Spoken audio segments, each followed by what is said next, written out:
But we got to be really careful because they have some secret sauce and we don't want to screw it up. Like we want to keep that secret sauce there. And that's generally could be some other things, but a big part of that is the team, the leadership. Almost. Welcome to Hello Grow, the number one growth podcast in the world. I'm your one of your hosts, Court Brady. I'm Carlos Souza. And today we have Brent Bennett on the podcast with us, and pumped to have you on, Brent. Thanks. Quick bio of Brent. He's a founder, multi-million-dollar exit. Hopefully I can share that. Investor. You're the upcoming entrepreneur organization president a year from now. Yeah, president-elect. You're the president-elect right now, and you're an avid skier. I am. And depending on the year. And a veteran. So we're pumped to have you on. First question, man. We want to go all the way back, and today we're going to talk about your first job and then how you leveraged your time in the military to go start your insurance company, and then your exit, how to position your company to have an exit, how to build your team to have an exit, and now you've been on the acquisition side. And so playing both of those roles, what advice you have to those people selling their companies and what advice you have to those people purchasing companies. Yeah. So let's start all the way back. Like all the way back? Like, well, not post womb. So we won't start all the way back. But I think when we were in Nashville together, you talked about how your first real job was working at selling boats, and you learned a bunch there. And you told me stories about your boss there. So a couple stories that you learned there, and then let's just go through your story into the military and then starting your insurance company. Yeah, I mean, I had a couple of jobs, like high school type jobs before that, right? But that was the first legit job, was selling boats. Is Deuce Marine here in Salt Lake City, Utah. So I sold Sea Ray boats, and man, had just an awesome mentor. Like, I actually feel like I look back on those days very fondly, just from a standpoint. It was a family-run business. So I actually worked for George Sr. He passed away. I was there for about a year and a half. He passed away. It went to his son. His son actually worked there. So So I worked for all three generations during that time, which was pretty unique. You know what I mean? To be able to see that. And he was from Lebanon, right? So he actually came to the States from Lebanon, was like a super proud guy, drove a Cadillac with a big American flag, and was like always like he was nice. He was like the best entrepreneur, because he was one of those that was very proud, that was like, you guys have no idea how amazing it is to be in America, and really lived those values. So it was really cool for me to be able to see somebody that was like, came to America and really appreciated the values here, and had a very strong work ethic, but was also one that really recognized talent as like, wow, here's somebody I'm really going to like teach and invest. And so for me, it wasn't just that he was a great boss and mentor. I really do feel like he kind of put me under his wing and was like, man, I see something here. And I started working there in high school. So it was my senior year in high school. And he was just great. Like, he was one of those, like, I didn't have a whole lot of direction. I wasn't a great student, right? I mean, I like literally couldn't have went to college if I wanted to, because I didn't have the grades for it, and didn't really apply myself. And he was one, like, what are you doing? He was the guy that talked me into going to the military, right? Because I was like, God, I don't know how I'm going to pay for it. He's like, join the Army, right? That's the way. And he was a very, even though he was from Lebanon, like, he was so proud to be an American citizen that he was, very much kind of like a badge of honor. Like, man, if you live in America, you got to join the military. That's the way they pay for college. They do this stuff. And so he kind of talked me into joining the military, right? So I joined the Army because of him, mainly as a way to pay for college. And what do you think it is that he saw in you? Because I think that is very common to have a business owner that sees something, this characteristic trait. It was what I saw in Carlos. Like, dude, you're starting off in the front lines, but there's something about you that I will invest all of my time into you because you have that X factor. What do you think he saw in you? I can't tell you exactly, but I can tell you some funny stories that he did. So he had an incredible house in Holiday. Like, incredible house. I remember the first, and so I used to feel like he was screwed with me all the time, right? Like, just to see if I would do stuff, right? Because like, when I first went there, I wanted to work for a boat dealership. So I literally interviewed, came in and said, hey, we don't have any jobs. I'm like, man, I really want to work here. Like, I'll do anything. I don't care, right? And so, like, I took a small pay cut when I went to work for him, and he loved that, right? And you'll laugh at the time. I think I made like $3.75 an hour. No. Yeah, I mean, but that was back in 1991, right? So, like, minimum wage, I think, was like $3.75. And I worked my way up. I was selling water skis and some things. Thought I had like struck it big, right? Because I was making. And he was like, "Hey, Brent, come. I need your help." And I'm like, "What are we doing?" He's like, "Come in my car." And we went to his house, and he had me weed his garden. and I was like, And I just worked. I used to be the boat detailer cleaning, and now I've moved my way up to like water skis, which, in the niche was up to here. And now I've like have to go to his house and like weed his garden. And I just thought like, whatever, if that's what he wants me to do. And he was in there like kind of laughing. He came back. He's like, you don't really need to do this. I just want to see if you would. Right. And I was like, man, this guy is screwing with me. But I think that's kind of what he saw. I was like, you would just kind of do anything. Like if we point you in a direction, you take it, you don't complain. And I think he loved that, from a standpoint of like, gosh, you're just a worker. Right. And at the time I just thought like, there's so many opportunities. And I looked, he was probably the most successful guy at that point that I had met in life. Right. In terms of just super successful, really a cool guy, but very generous. Had really spent a lot of time investing in me of like, hey, you got to go to college. You got to, I would say kind of like a father figure almost, right? Of like, what are you doing? How are you doing it? Let me help you. Let's do this. And I think I'd mentioned to you almost every year when I went to college, I went to Utah State. He would like, give me a loan or something of like, hey, this is a loan. If you don't come back, it's a gift if you come back next. Wow. Like have a good time, which to me was just very cool. Right? That's awesome. I think so many people see a job, whether it's weeding or detailing or selling, that they're like, yeah, I don't want to actually do this, so I'm going to do the next thing. And my mind's always focused on the next thing. But what they don't realize, if they would just crush and be the very best at that specific thing, then the next opportunity would open up, and the next opportunity, and the next opportunity. And so I think that is typical of people that have that X factor of, regardless of what the job is, they're going to crush. I kind of laugh at this because people ask me sometimes, how do you get in boat sales, right? Like I sold water skis. I worked in the water ski accessory. Literally everybody's gone at lunch.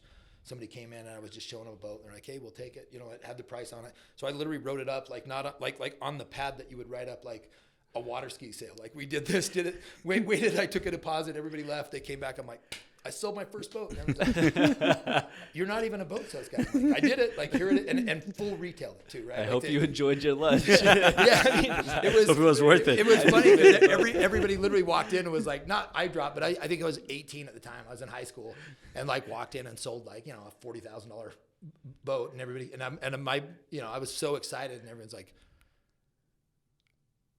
how did you think it was okay to sell this? I'm like, why would I not sell it? Nobody was around, right? And so it was kind of funny. So after that, I'm like, hey, can I be in boat sales? They're like, I guess you are in boat sales. Go ahead, right? And so that was literally because that's what I wanted to do when we were there, and I just kind of did it, right? Which was kind of fun. One of the things that I've noticed, and people have already probably realized this just 5 minutes into the podcast listening to, that your energy, like normal people operate here, and you are always operating here at this energy level. And there's a quote that one of our podcast guests said, that energy is the commodity. Energy is currency. Energy is the currency of high performance. And I've thought about that so much. Do you have like a trick or a mantra, or have you just been blessed with, like, endowed with massive amounts of energy, or is there something that you do to cultivate that? It's super funny to ask that. And I say that from a standpoint of like, I don't know that I have I never sleep, right? I mean, that has been like one of my curses since I was born. I probably sleep about 3.5 hours a day. And I work on it all the time. And I finally have just kind of come to grips with like, I just can't sleep. Like my body doesn't need more than like 4. If I sleep like 4.5, if I really work and I take supplements and I do this stuff, I might get like 4 hours and 20 minutes, 4 hours and 30 minutes, but that is about the most I need. But going back to that, one of the things I've been doing a lot is like I've really focused on managing energy, not time, right? So like in my day, I really am very conscious of like looking to say, hey, where do I have the highest amount of energy, and where do I have low energy, and doing tasks and trying to match tasks with that versus like a lot of people focus on time management of, hey, if I have 8 hours a day, how do I schedule my appointments? I really focus on, hey, what do I do when? And so, hey, the things that take a lot of mental brain power and a lot of energy, I'll focus that early in the morning when I have the most of energy. And when I kind of wane out like this time of day, frankly, is like, ooh, like the day's over. I'm feeling kind of drained a little bit. I try and do those task things that like do not require a lot of mental thought and a lot of energy. And so I literally schedule my day around that. Energy management instead of time management. I love that. Brent, I have a question for you there. Most high school kids, their first job, their first real job, they go and become a waiter at a restaurant, or you went to sales. What attracted you to that? So before that, I won't tell you all the jobs, but I bounced around like most kids, had a bunch of jobs. I worked at a men's clothing store at the mall, right? And I remember how, and we'd put our little code in, and at the end of the day, it would have the report of, you know, hey, I sold this. This is what they sold. And I was so upset. Like, I would get so mad because I'm like, man, we're all making the same amount of money hourly, and my sales are like 12,000 a day, and yours is 2, and yours is 1. Like, I should make more, right? And that was just my thought. And I would have that conversation, and I was, you know, like 17 at the time, and my boss would just, that's not the way it works. I'm like, well, it should work that way. If I'm making 10 times more than everybody else, why am I not getting paid 10 times more? And so that was just kind of my mindset of like, pay me what I do, not what in fact, you know, some of my early on sales jobs, we got a commission plus, you know, or excuse me, salary plus commission. And I remember like going in, and almost every job I'd had probably since I was 18 or 19 is like, just pay me commission. Like, I don't want any salary. Like, just pay me for what I do. I do not want to get paid for my time. I want to get paid for my performance. It's amazing. And that's just the attitude I've kind of always had. So you left boat sales and you went into the military. What did you learn in the military that you leveraged to be able to start your own company? Yeah, so I was in the military. So I Army Reserves, right? So I signed up for Army Reserves strictly to go to college, right? While I was in basic training is when Desert Storm happened. So like I literally signed up with the intent, hey, I'm going to go do basic training, then I'll go do my, you know, 1 weekend a month. And while I was there, TV flips on, boom, we, you know, bombed Iraq, and they're like, hey, you're going to be full-time, you know, active duty. And so it was like not my plan and what I was planning on. Interestingly enough, I actually processed retirement points and life insurance for soldiers coming back and forth. That's actually what I did in the military. Really? Yeah. So like SGLI, Service Group Life Insurance, that was literally most of my job. And Desert Storm happened so fast that by the time, you know, at 18 months was my basic training. By the time I got done back, I was at Fort Lewis processing people coming back from Desert Storm because it was over, right? We finished it up. So I didn't think ever at that time, I never thought I was going to get an insurance business, but I had kind of a background or worked, you know, for about a year and a half in kind of the insurance processing type business. But I think part of that was just, you know, I take my background at boat sales. It wasn't the business, it was the people I associated with. If that makes sense. Like, so as we were selling boats, it wasn't just selling boats. We would sell boats and we'd go out on the lake and we'd demo and show how to use it. And I remember like being very intrigued at like, man, most of the people that I'm with, they own their own businesses. They're entrepreneurs. They like seem to control their time, but like make some decent amount of money. But they were also like really genuinely great people, right? Like I sincerely feel this way. Is you hear some people say this, and I don't mean this derogatory or stereotypical, but you hear like movies or Disney shows and some of these that show like corporations as like these bad people that take advantage of people. And it's like, man, my experience has been completely opposite. Like people that are really successful, I feel like are usually the ones like, how can I help you? Right? They're very open, they're genuine, and they genuinely want to give back. Like that has been my experience.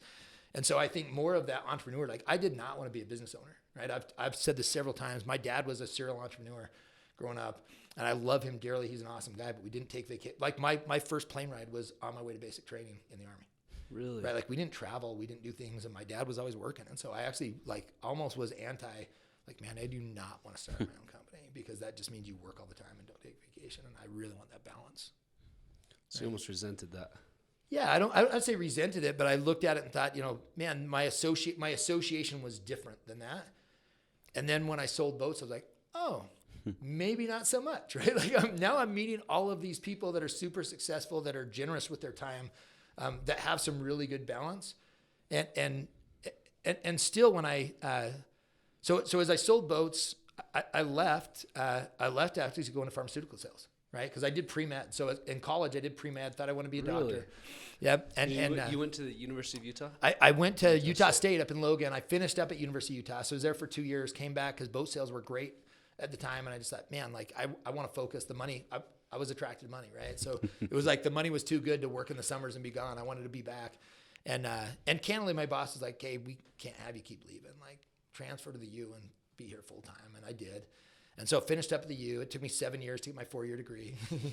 And then I got done with pre-med. I took my MCAT, started looking at medical school. And one is you couldn't have a job. And it's like as soon as I found out, like, man, I can't work. Like this sounds way less appealing to me. And two is just the amount of school. It's like another 6 years of school. I was just like, man, this is just not for me, right? And if I'm honest, I was making as much money selling boats part-time as what I was going to make as a physician after 6 years of medical school. And I'm like, man, I'm working part-time as a college student, making more money than most doctors make. And so I just thought, like, I didn't really want to be a doctor. I just want to make a lot of money. And I thought doctors did. And so when I really looked at the economics, I'm like, man, a doctor makes like 140 grand a year. I'm making more than that part-time as a college student. So it just didn't make a whole lot of sense to go there. I went in took a job for Bayer Pharmaceutical in pharmaceutical sales. I was there for like literally about 3 months. And one of my former clients that I'd sold a bunch of boats to reached out and was like, man, I didn't know you were leaving. If I would have known, like, come work for me. And we talked for a little while. He made me an offer that was really good. So I quit and went to work for him. And so I worked there for a PEO. It's a professional employee organization, payroll, outsourced HR solutions. And while I was there, ended up in charge of our health insurance, right? And when I say in charge, I worked with our health broker who was putting together our health plans. And most of if you're familiar with PEOs or outsourced companies, a lot of them are smaller companies, 11 employees, 30 employees, 40 employees. And when they got to, let's say, that 100 employee range, they kind of outgrew that model and said, hey, we really want to bring HR in-house and kind of be our own. And most of that was culture driven, I believe, right? It's like, hey, we don't fit in the one size fits all. We really want to start defining our culture more. And I loved that thought process just because I'm pretty passionate about that. And so about culture. Yeah, about culture. I mean, I kind of truly believe that, like, that is the differentiator with company, right? Like, culture eats strategy every day, right? Like, I truly believe that.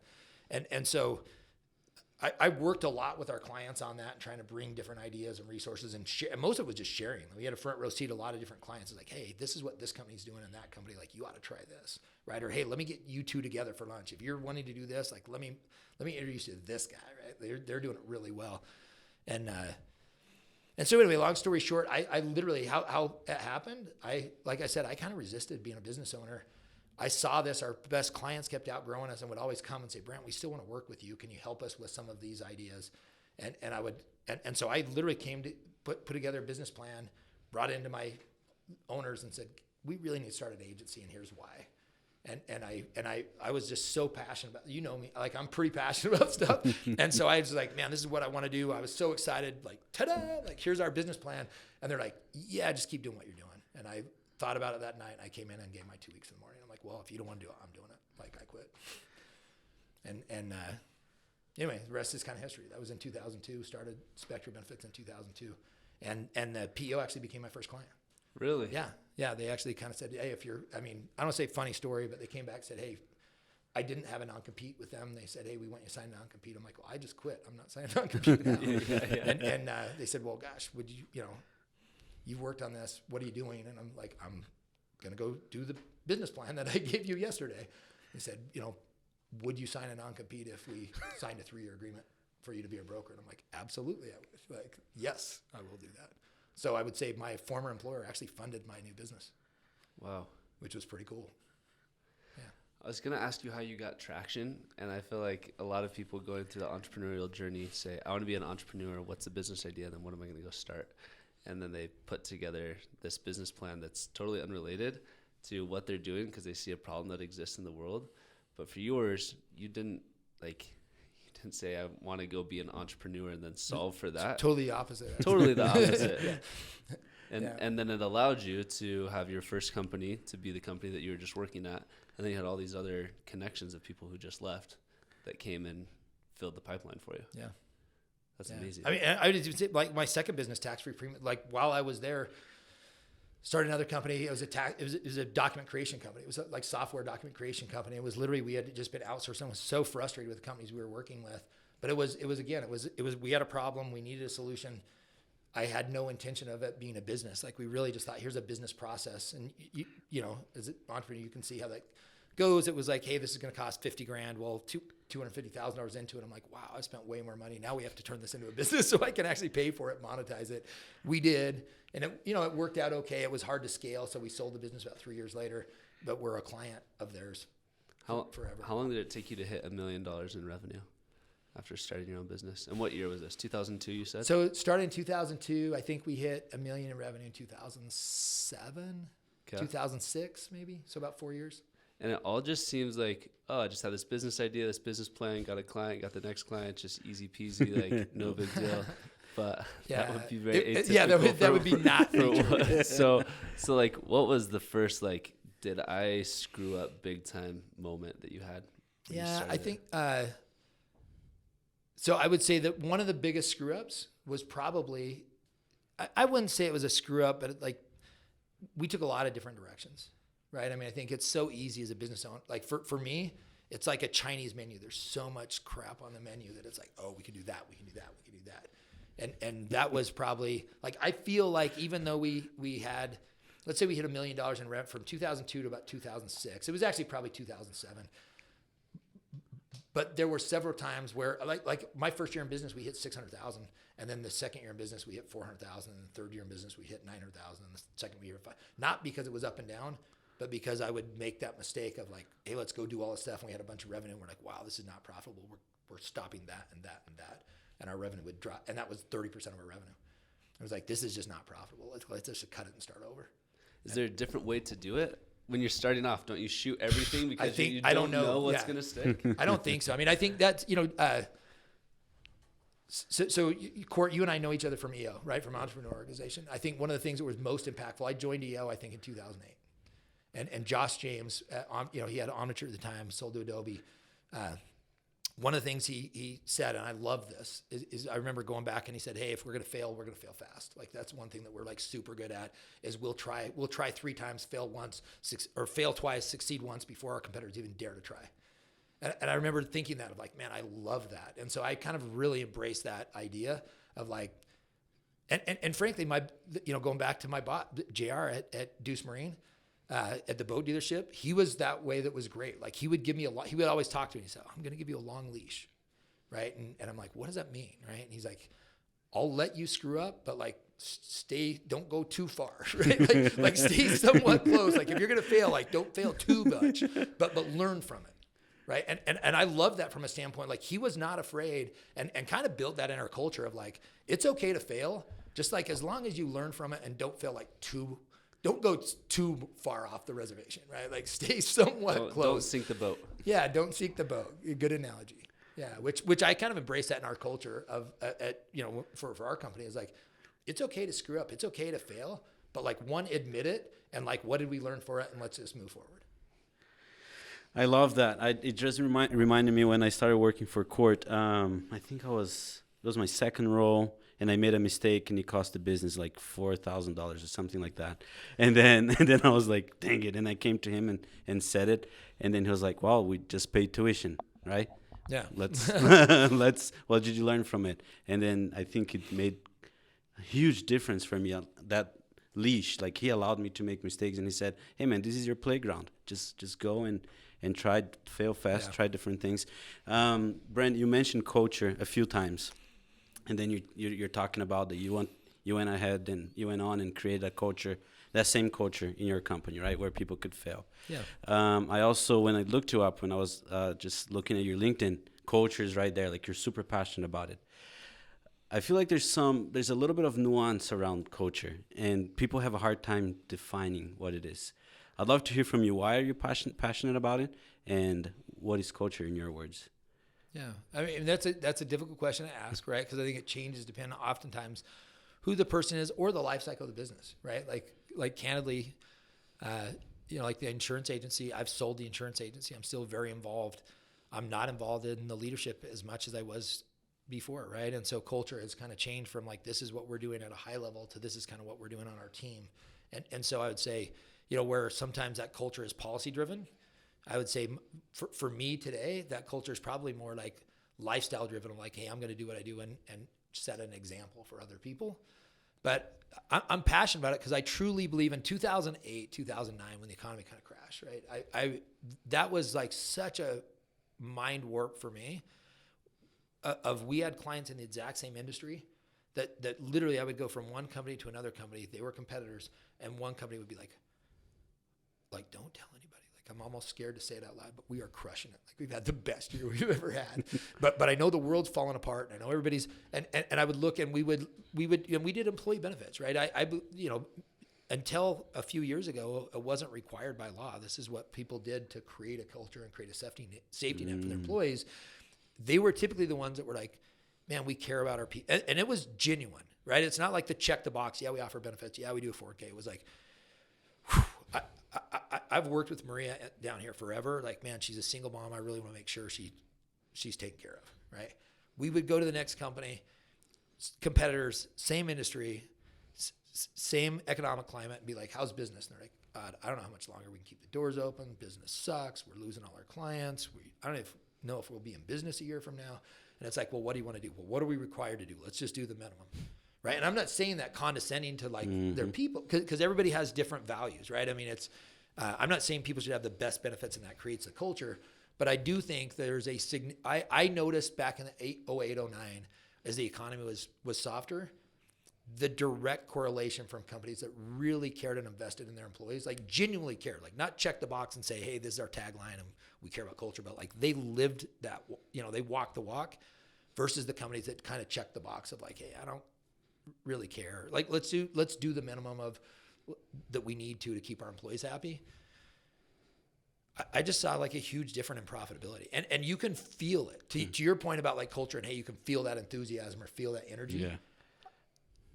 Energy is typically contagious, right? And I look at like those, you can feel it. You know what I'm talking about. Like you walk into those companies where there's a great culture, you can feel it. It exudes itself. It's almost like, oh God, I want to stay here for a while. This is fun to be, right? Versus those cultures where you walk in and go, ooh, look, this, like a bad energy, right? Of like, man, it just feels like a negative energy. I don't want to be here. I think that starts at the top down, but I think it actually, like it doesn't matter what leadership does if you're not hiring the right people that kind of promote that. And kind of going back, like, Rob, like A, B, and C players, right? Your C players are toxic and will ruin your culture. No matter how strong your culture is, if you allow bad actors to stay, I believe it kind of ruins the company, right? But when you remove them, I almost think like I've literally, I say this kind of half-mast, but there's been employees that we've let go and just said, man, they're good people. They're just not the right fit for our company.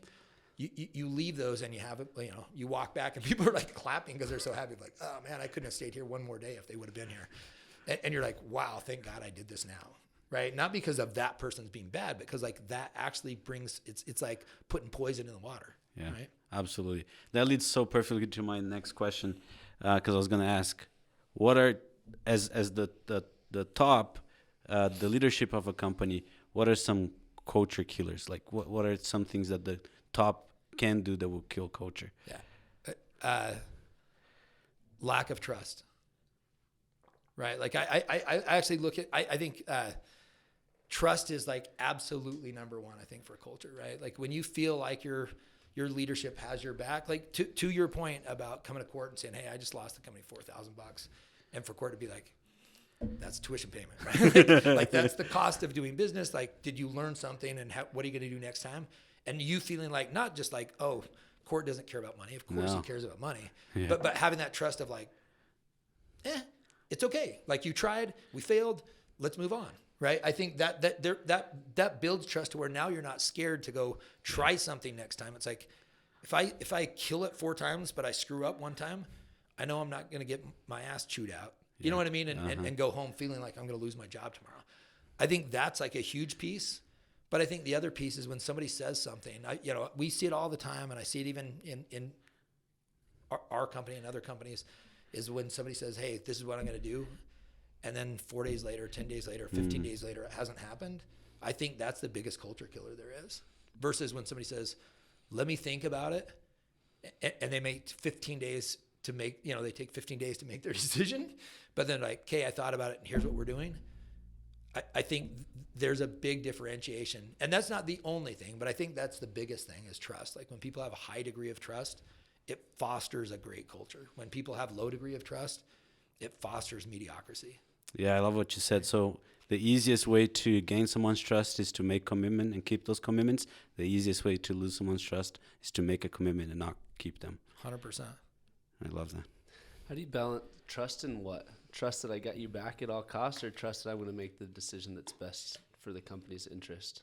I think trust in, this is going to sound a little gushy, but I think trust in any matter. I say that from a standpoint, we deal with a lot, like in the insurance business, we deal a lot with our vendors, right? By default, we're the middleman. Like we literally don't make our own decisions for things. We're going back and forth with our vendors oftentimes.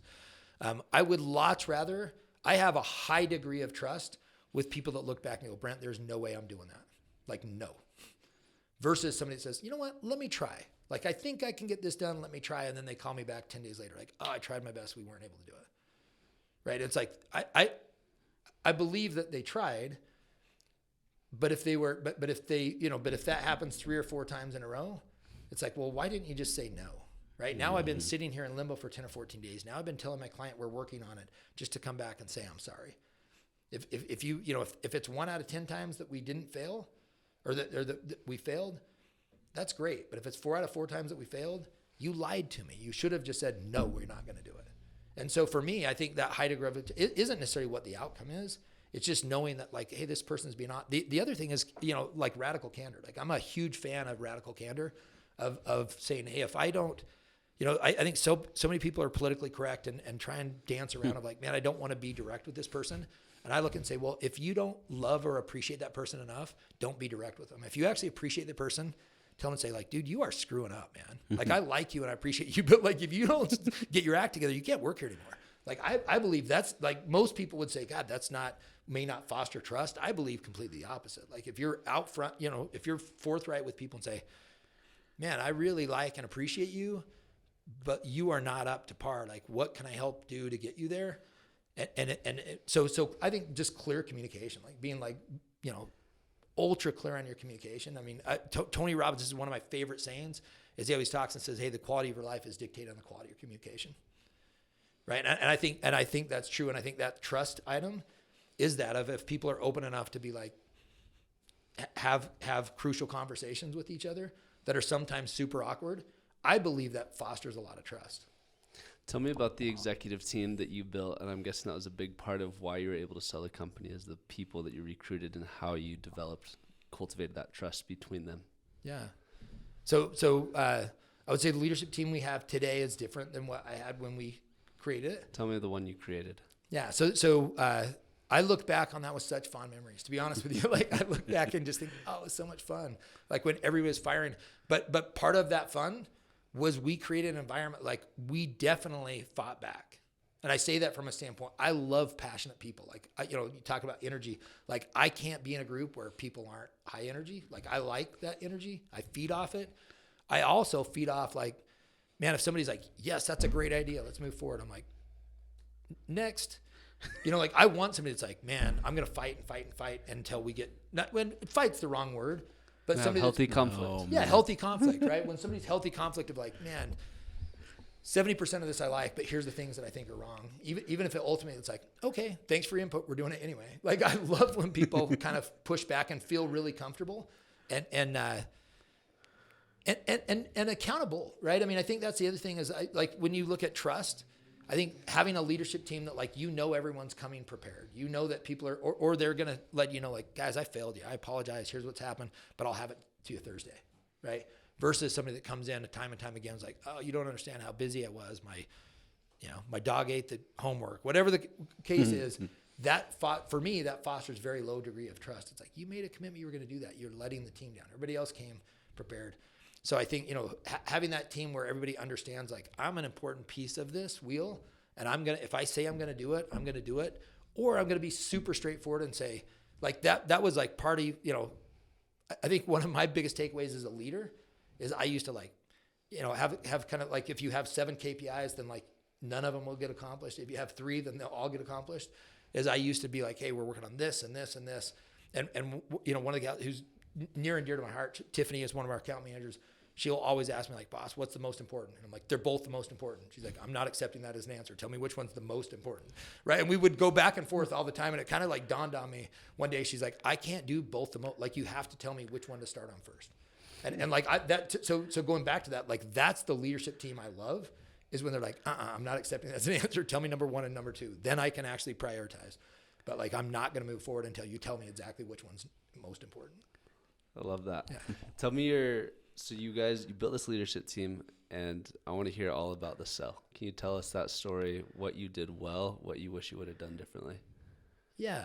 I mean, when we sold, for me, it was not an exit. It was a growth strategy, right? What year was this? 2018. Okay. Yeah. So we sold in 16 years. Yeah. So 2002 to 2018. So somebody that says, I'm going to start a company tomorrow and I'm going to sell it 3 years from now for millions of dollars might be a hard lift to go. Yeah. It might be out of touch with what's existing in nature. which is build a company over a decade or two and then go sell it. Yeah. I think one of the big, I had known, we had some serious conversations about 2 years earlier with one of our competitors. And I think that was probably the time that it really, I was probably a little bit different. When I first got in the business, I don't think I was intending to sell. Probably about 4 or 5 years in, I knew that we want to sell, right? It was just like, man, because as you know, growth is really expensive. I mean, being an entrepreneur, I remember 2016 was like one of the best years we ever had. We grew like crazy. We built a new building. Our budget, our build out on we went $1.7 million over budget, right? And I'm really debt adverse. Is this the hub building? Yeah, that you guys, the hub building. It's a beautiful building. Thank you. We cut out a lot of stuff to get to where it was at because like I went way overboard, right? Like I'm an excessive person by nature. I like cool stuff, right?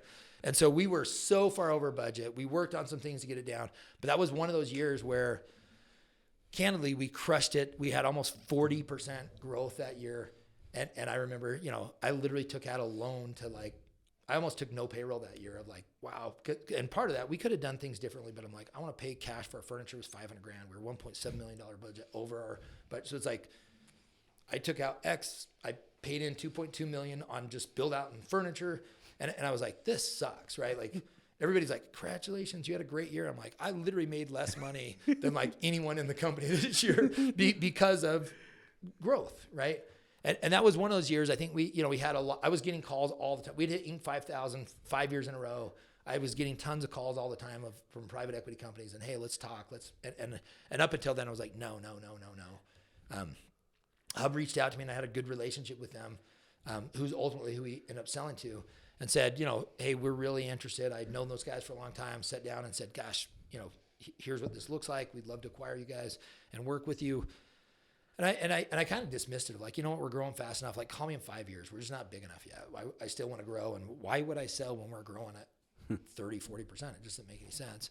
And then we had an investment banker call that was just amazing. Like, so we talked to one of our competitors. Long story short, that didn't work, but it kind of got me that appetite of like, man, I want to play in a bigger sandbox. Like I'm playing in this little micro sandbox in Utah with these companies.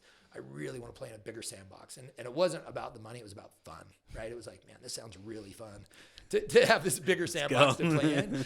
And the money as well, right? But the sandbox was fun. And I think once I, kind of like when I started the business in 2002, once my mind went there of like, this is a sandbox I want to play in, I like couldn't go back. Does that make sense? I'm just like, I want to play in that sandbox and I'm sick and tired of playing in this sandbox. And then when like the conversations are over, I'm like, I'm super bored. I just want to be in that sandbox. Like, I just want to go over there. And so, so we met with an investment banker. He kind of modeled it out and said, hey, here's what the business is worth. And frankly, kind of told me, hey, why wouldn't you sell? And I said, because we're growing. We're doing some of these things. We invest. And he kind of laid it out and said, hey, keep it and grow it. And here's what profitability looks like. And here's what it looks like for you. Or sell it and let's get a multiple on growth for the next 3 or 4 years, right? Like, how do we let's get you paid for the growth. And I'm like, is that an option? I didn't know that was an option. He's like, yeah, that's an option. Like we got to decide if you don't like it, then don't sell it. But like, let me take it to market. Let's go structure some things and structure it the way you want to do it, which to me was like Disneyland. I'm like, wow, I get my cake and eat it too, right? This is really cool. And so we structured it. We went to market. We talked to Hub, had approached us, give it an option. We hired an investment banker, went out. And I was really transparent with my team. I think that was, so asking what was good and bad, I thought it was amazing because that is who I am, right? Like at the end of the day, I'm like, blah, like here's who I am, take it or leave it. I don't really care, right? Like I don't hold back very often. And so like our leadership team, I'm like, guys, we're going to sell. Here's why. And it freaked a lot of people out. Like, really? Yeah, it freaked a lot. Like they didn't say it, but like right after the sale, I think there were a lot of people, even though we were super transparent, I invited them to the meetings. I think, I was like just so excited and I'd had all these conversations. I think some of the people on our leadership, like they're waiting for the shoe to drop, right? You watch, I hate to say Disney, but you watch all of these big movies about merger acquisitions and the big company comes in and it drops the gauntlet and changes all these things and everybody hates it. And I think that was kind of in the back of some people's mind. And that's when our leadership team changed, right? To being very open to where like, oh man, this is a unilateral decision. Brent's making the decision for everybody else. And this affects me and my family. And boy, I don't, and even though we were asking them and saying, what do you think? I think there was that, well, we see why this is good for you, but how is it good for us? And I looked at it, not that I didn't take that into account, but it was like, how do you guys not see what I'm seeing? Right. And that was so as a business owner, as an entrepreneur, that was probably my biggest takeaway. And I do that now. And as I'm involved in merger acquisitions, like, man, really take the time. What looks very obvious to you as a business, like I'm a big picture guy. You're a big picture guy. We see stuff 5 years down the road. Most of our employees see stuff like what's tomorrow. And that's not knocking on anybody, right? It's just like, I think I like my executive assistant used to tease me. In like October, I start signing checks with like next year's date, right? If it's 2024, I'm like signing at like 10, 25, 26, because my mind's already thinking, I'm doing budgets for next year. I'm thinking about next year. And she's like, whoa, slow down. Like, we got like 3 more months. just stay in this year for me, right? And that's just kind of the way I think. And so as I was looking through there, I'm like, wow, look at all the job opportunities. And I genuinely, it wasn't being selfish. I'm like, look at all the job opportunities for my employees. My people are going to kill it. There's so much more opportunities. And I think they were like, wow, this is this unknown. We don't know who our boss is going to be. You know, we don't know what it's going to look like. And in my mind, it's like, it's going to be me, or we're going to not do it. You know, and I think that, and that caused a lot of friction on our leadership team, I think, because for me, it was a trust issue. It was like, gosh, like, when have I ever not delivered for you guys, right? And so that was an interesting time period that, like I would say, post-sale, about half of our leadership team stayed and about half our leadership team bailed within like the first 6 months. Really? Wow. Which was not something I was counting on. Right. And I look back on it now and I take a lot of responsibility of that, of like, I should have slowed down. Like, I'm not rock, Paul, run. I just want to sprint. Shoot first, aim later. Yeah. And it's, do you feel like you should have massaged it more? Do you feel like you should have sold them more? You said you included them on the meetings. Like, how would you have approached it differently to bring them along, especially those that, if they didn't have any skin in the game in the upside? Yeah. How do you do that? I've thought about this 8,000 times, right? One of the things I would have spent more time with their families. Meaning, like, we had we like, of our leadership team, we had 2 males, 4 females. The 4 females, frankly, most of them were the breadwinners. All of them were married. I spent, and I would say through that sale, what I hear and what I've talked about now, because all have great relationships still, right? Like, I talk to them I would say now that it's 6 years post sale, I have great relationships with all, and we talk, and they're very open of like, man, I know we had these conversations, but I would go home and my husband would be like, you know, that's not going to happen. You know, this isn't going to change. You know, and so I was having conversations with them, and I'm not saying anything negative about their spouse or their husband, but I think I didn't take that time to say, you know what, let's get your spouse together. Like, here's what this means for you. Here's what this means over the next 5 years. Here's the opportunity it's going to create. Here's what I need from you, and here's what I'm going to do for you and your family, right? I just made the assumption of like, hey, we've had this conversation. Check. All right, let's move on. Right? Like, we've worked together for 5 or 6 years. I don't need to, I focused way more on our employees than our leadership team, because I kind of thought our leadership team, hey, as long as I'm open and I'm honest and they're involved in the conversations, like, I don't need to go explain it to them. They're hearing it firsthand. And I look back and go, wow, I would have spent way more. And candidly, once it got done, I love vacation. I take almost 12 weeks vacation a year, right? Like, I like to vacation and be out. And if I'm going to eat the pie, I eat the whole damn pie, right? Like, I'm not a balanced guy. Like, You don't look like you've eaten a pie in decades, Brent. But you know what I'm saying. Got a six-pack. Thank you. But it is, just metaphorically, I'm one of those guys that's like, man, I just don't know how to be 1 foot in and 1 foot out, right? Like, I kind of dive in. And so as we went through that, I spent a lot of time, with our team, and not nearly as much time with our leadership team, right? Yeah. And going through that. And so that's something I think, and when it was all done, it was like, man, I was exhausted because I've been going through this whole process. And so as soon as it's like, hey, we signed, we got the deal, I'm like, whew, I need a break. And I took off for about 14 days, right? I did a cruise in BVI for about 14 days. It was awesome. It was super fun. By the time I got back, it was carnage. All these rumors, people like, oh man, like, is Brent still going to work here anymore? What's going on? And to me, it was like, I just need a break, man. Like, I just need a mental break, and now I'm ready to jump back in. And I look at it now, and that's something like for other guys that are selling, I'll tell them, it's like, hey, I know that like you're going to be exhausted, and you're going to want to go take a break and just like go sit and drink margaritas on the beach for 10 days and just like chill and recharge before you can come back and crush it. Don't. Like, stay there, take people to dinner, go take your executive team, them and their spouses out and spend time with them and say, like, here's what this means for you guys. Here's why you should be excited. Not sell them on, like, try and get them excited, but kind of talk them off the ledge of, like, it's going to be okay. Like, I know, like, if you're scared, tell me about it and let's fix it. Like, let's talk about it. Let's go through that. And I didn't do that. And I look back and say, man, next time I will. That is so wise. When I first started working at Aspen, Court and his wife took me and my wife out to dinner at a really nice place, like 2 months after I had been working at Aspen. 2 months later, Court sends my wife a gift for her birthday, like a gift card for Ruth's Chris in Park City.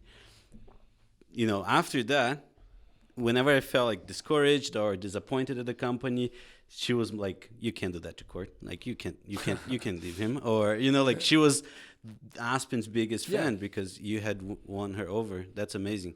So I think that's very wise. Brent, I'm really curious to know. So you said that you didn't know that you wanted to sell until how long before you actually sold? It was. I mean, I think about 4 years before I had started thinking about it, but it was about a year before we sold that I really started talking to one of our competitors about selling. It wasn't the right fit, but kind of going back to that sandbox thing, I decided, man, this is what we really want to do. So 4 years, but then you only decided, and you started talking to people about a year before. Yeah, about 2017, I think I decided, hey, I really want to sell. So you set out, you didn't think about selling, you built this amazing company. Is it a winning strategy to build a company with the goal to be bought? Or do you think it's a better strategy to build a company that's going to outlast you?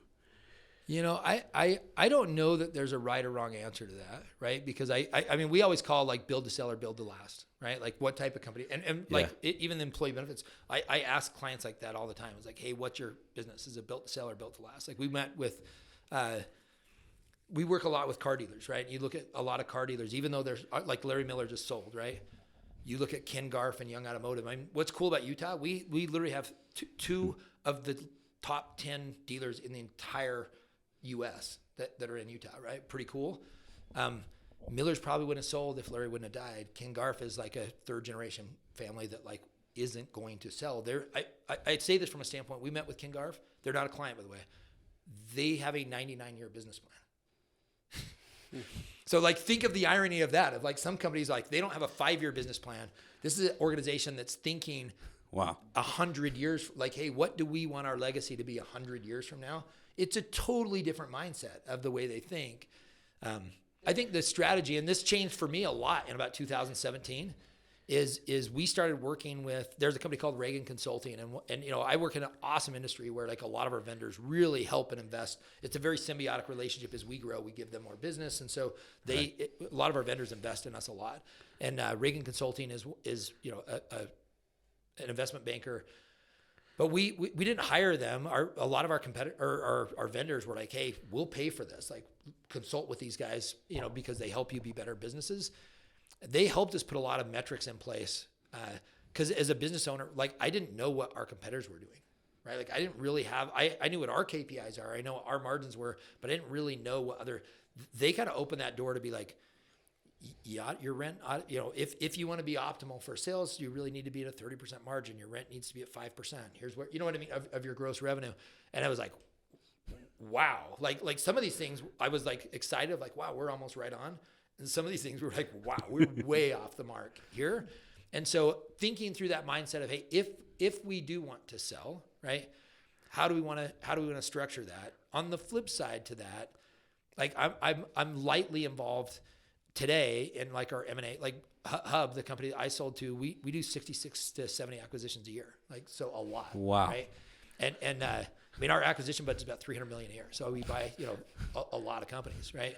And so as part of that, I would say our new niche right now is not buying companies that fit in the mold, which over the last, say, 10 or 15 years has been like, here's the mold that it has to be in. If it doesn't fit there, here's where we're going to move it. Now it's totally changed to like, wow, we love like these niche companies that are doing something totally different than everybody else, because that's how we get innovative, right? That's how we create innovation. Is you take a company that's doing, you know, we have 17,000 employees, $4 billion a year in revenue. Not a ton of innovation is going to come out of us, but a lot of innovation comes out of our acquisitions. I think, you know, similar to Microsoft or Google or anybody else, like, man, why innovate what you can buy and roll in and like permeate your whole organization with? And tell us about that. And I think we'll wrap shortly after this, but you've been able to be on both sides, which is like such a small percentage of the world that's ever existed has sold a company for the amount that you sold your company for. And then on top of that, like even a smaller percentage has been able to be on the acquisition side and spend 300 million and be a part of that team and see it.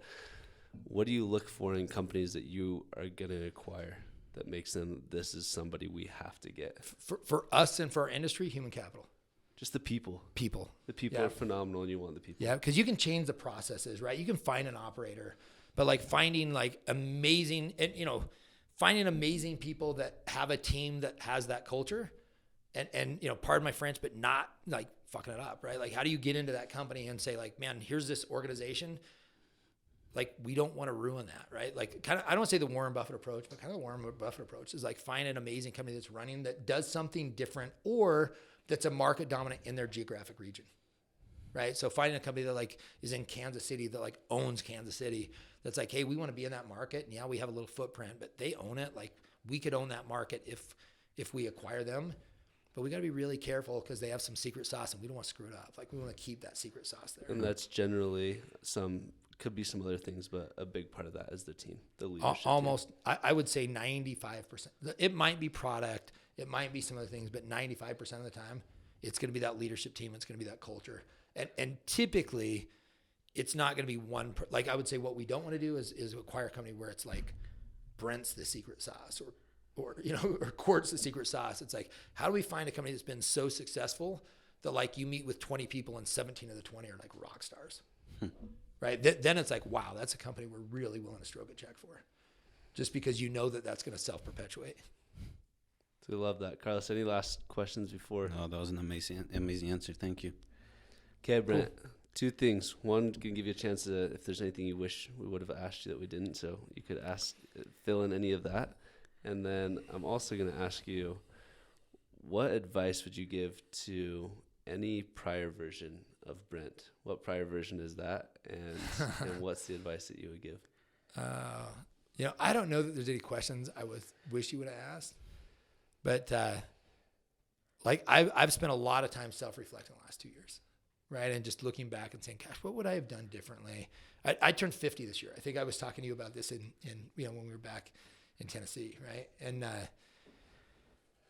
that was like a big number to me, right? And I don't know why, but like that change, like 30, 40 didn't really matter. At 50, I'm like, woo, like I got like 30 years left. Like, I really want to spend this time wisely, right? And as I've looked back, I would say the biggest thing is like not to take life so serious. I really look back and think, man, I just took business so serious. I took life so serious. I had fun along the way, right? I take a lot of vacations. I do some stuff.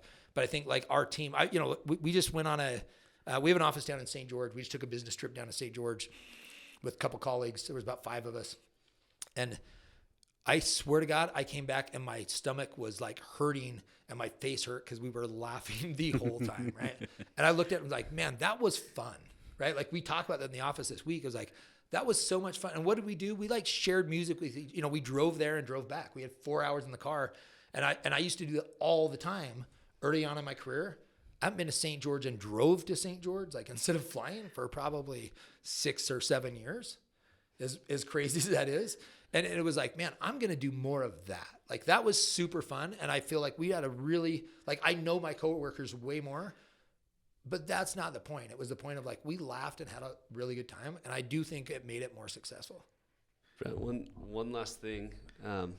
And this is getting a little personal, so we can edit this out if you don't want us to share it. But just getting to know you, like, I think people would see like, man, this guy who's just got it all. You got the house, the business, everything. And I don't think like this, you have a daughter with special needs that you've been raising. That's been part of the journey. You have like so many hurdles that you've overcome that people don't see. And just, I have a lot of respect for you and grateful that you're on the podcast. And I think thanks. It's impactful for people to see, like, not only did you accomplish all of this, but you accomplished it in the face of all of these other potential challenges that you turned into blessings and turned into great experiences in your life. So lots of respect for you, bro. Thanks, man. Appreciate you being on. Yeah. Thank you. Thanks, Brent. That's a wrap. Awesome. You've been watching Hello Grow, the world's #1 growth podcast. I'm Cortland Brady. I'm Carlos Souza. If you've watched this video so far, it means that you like the content that we're putting out and the people we're interviewing. We're putting together a community of business leaders, entrepreneurs, and sales leaders. You liking, subscribing, and sharing this content helps us reach those that are going on that journey. If you want to be a part of this community, please subscribe, smash that like button, and turn on those notifications.